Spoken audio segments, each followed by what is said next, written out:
The desert night was supposed to be silent. Staff Sergeant Ree Valinan had her eye glued to the thermal scope, the wind whispering like a warning across the dunes. Somewhere below, 12 Navy SEALs moved through the narrow valley, their silhouettes flickering on her scope like ghosts. She'd been told to watch, not to act. Eyes only, Valinan. Command had ordered, no engagement. Let the SEALs handle their extraction. But Ree had been in enough operations to know that silence in a place like this never lasted. The air felt too still, the comms too quiet, the stars too sharp. Her instincts crawled under her skin. Something's wrong.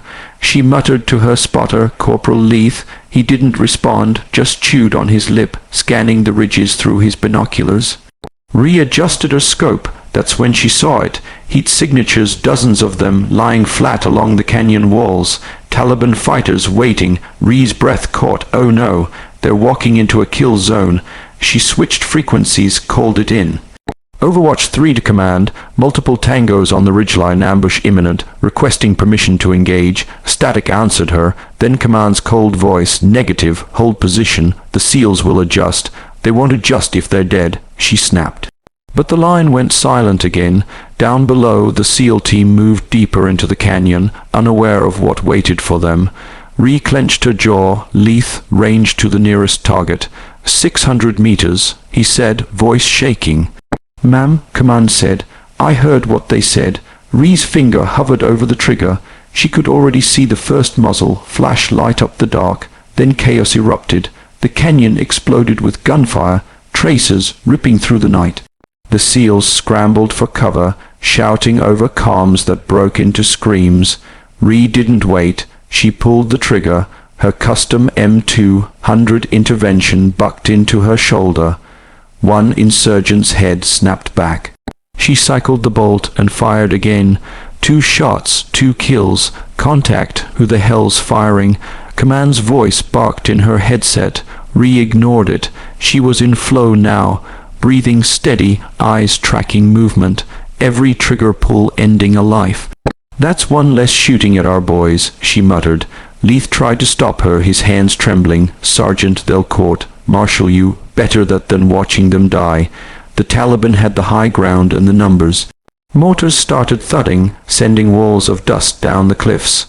Through the haze, Ree could see 2 SEALs pinned behind a rock, one bleeding out. She adjusted for wind, squeezed off another round. The insurgent holding the RPG crumpled before he could fire. 6 down, she whispered, keep count. But the fight wasn't turning. The SEALs were surrounded, the canyon a death trap. Ree could see command's feed lighting up with panic, desperate orders being shouted. And then she heard the worst words over comms. We're pulling Overwatch. Repeat, stand down. Exfil in 10. Ree's blood boiled. They're leaving them. Leith looked at her like she'd lost her mind. We can't stay. If we miss the exfil, we're done. Then we're done. She reached into her pack, pulled out the experimental auto sniper module, a prototype AI-assisted targeting system she wasn't even cleared to use. She clipped it onto her rifle's rail, synced it to her scope, and let the targeting reticle bloom across her screen. If command won't save them, I will. The system hummed, locking onto multiple targets. Ree squeezed the trigger and let the rifle take over. The weapon roared, chamber cycling faster than human reflex. She shifted, adjusted, fired again. Enemy after enemy dropped. Jesus Christ, Leith breathed. You're mowing them down. The SEALs below realized someone was covering them. Their leader shouted into the radio, whoever's up there, keep firing, we're moving. Ree's lips curled into a grin. Roger that. She emptied 2 mags in less than 3 minutes. The auto sniper tracked the last of the ambushers trying to retreat up the ridge. Her barrel glowed red. Ammo check, she said. Down to 20 rounds. Leith replied. Ree focused on the far ridge. A truck was pulling up, more fighters pouring out. Not today. She switched to armor, piercing rounds, and fired into the truck's fuel tank. It exploded in a fireball that lit up the valley like daylight. The SEALs used the moment to push forward, dragging their wounded. "Command, this is Overwatch 3. Ree said coldly into the mic. "Ambush neutralized. The SEALs are moving. You're welcome." The reply came back, furious. "Valinan, you disobeyed a direct order. You're done. Copy," she said flatly, "but they're not." For 10 minutes she held her ground, trading fire with the last insurgents trying to flank the team's exit. Leith was pale, hands slick with sweat. "We're not gonna make it out, are we?" "You can go," she said without looking at him. "I'm staying until they're clear." "Like hell I'm leaving you." He picked up his carbine and joined her, firing short bursts down the slope. By the time the SEAL extraction choppers came in low, the ridge was littered with bodies. Ree fired her last round as the first bird touched down. Over comms, the SEAL leader's voice came through, breathless. "Whoever you are, you saved 12 men tonight." Ree smiled faintly. "Just doing my job." When she and Leith finally made it back to base, command was waiting. She was stripped of her weapon on the spot, dragged into debrief. The colonel slammed his fist on the table. "You think you can ignore orders, Valinan? You put the whole op at risk." Ree sat still, eyes cold. "Those men were dying. You sat on your hands. That's not your call to make. Then maybe it should be." They suspended her within the hour. But word travels fast in special operations. A week later, one of the SEALs she saved, Lieutenant Drake Henson, walked into the same base. He saluted her in front of everyone.